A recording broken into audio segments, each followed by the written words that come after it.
indictment is thin indeed. So what is this about? It's about silencing me. I will not quit. I will not fold. I will not bend. I will not bear false witness against the president. I intend to fight. That was Roger Stone speaking out last night on Tucker, and he's speaking out as he was indicted in Robert Mueller's Russia probe with charges of obstruction, making false statements, and witness tampering.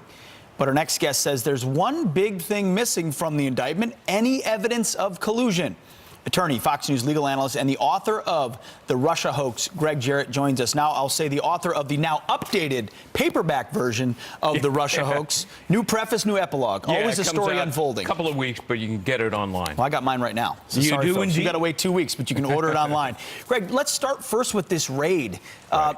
They raid his home with all these federal agents early in the morning. Was it commensurate with charges? No, absolutely. It was an abusive, ridiculous, and embarrassing excessive use of force by the FBI. Christopher Wray really ought to be embarrassed and ashamed that he allowed his agents to be exploited like that by Robert Mueller. 29 agents with repeat firing weapons in a pre-dawn raid, storming into a suspect's house. This is a white-collar suspect of process crimes. He's not MS-13. He's not a mass murderer.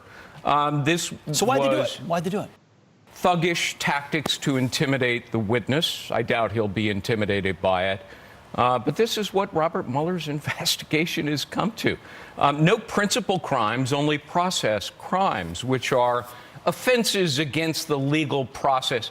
So these crimes against Roger Stone are actually generated or created by the special counsel himself. Right. So what does it tell you about the investigation he continues to unfold? That he here? still has no evidence of any Trump-Russia collusion. Not a single individual has been charged with a crime for which Mueller was appointed to investigate it. No evidence, no indictments in support of his original mandate. But if you watch any other channel, Greg, yeah, you'll never know that. You would never know that, and you would in fact believe the other narrative, which is the walls are closing in, yet more evidence. Stone probably talked to Trump. Maybe we're going to impeach him. I mean, how are we having two entirely different conversations?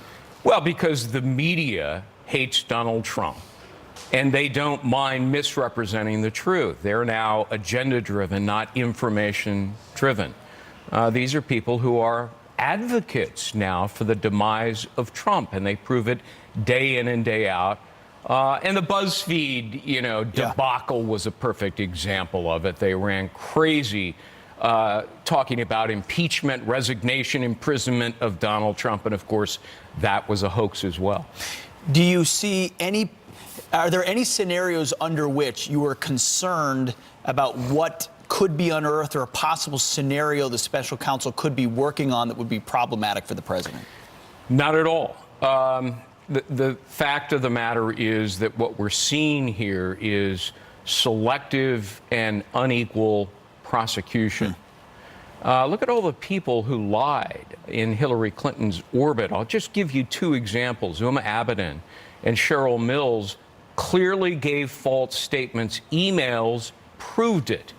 And yet Comey, when he was asked by Congress, well, why didn't you prosecute them for false statements? He says, well, people have a different recollection of facts. Which, of course, is what Roger Stone is arguing. The fact is, if you're a friend or a supporter of Donald Trump, the special counsel Robert Mueller will go after you with a vengeance. If you're a friend of Hillary Clinton and you lie, you get a free pass. You'll probably get a free pass. Well, if you want to know more about this, the book's The Russia Hoax, out on paperback, a New York Times bestseller, as you know. Greg Jarrett, thanks for your time. Pete.